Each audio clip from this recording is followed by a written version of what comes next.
morning. Niata sa ato ang red hot pepper nga farm.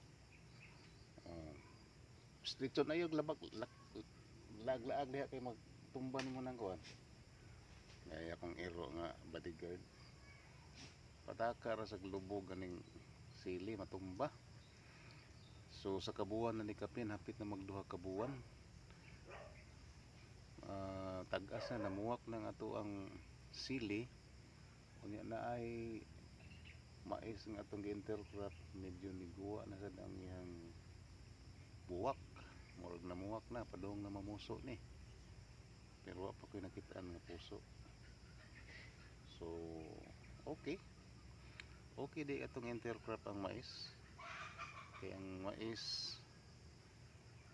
duha ka buwan naman ang mais.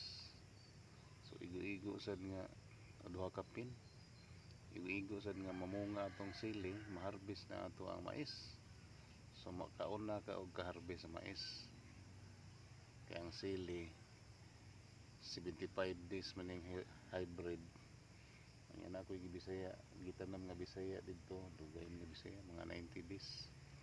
Pero ang advantage sa niya kay dugay po ka mahumag-harvest. Ngagikan sa 8 nga to sa katuig pa. Kasi kikinarbis, basta sige lang ikagbutag abono. Kini akong giabunuhan ni gihapon, akong gihungit na. Kay dagko naman.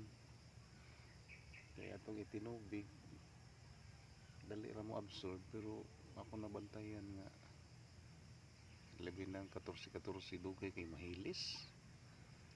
So nayuban nga murag na tubig na lang wala abono. Nga akong gihungit, gid akong tagsag-tagsag hungit sa ilaha. Pero na ako bantayan sa dining nga nangulot.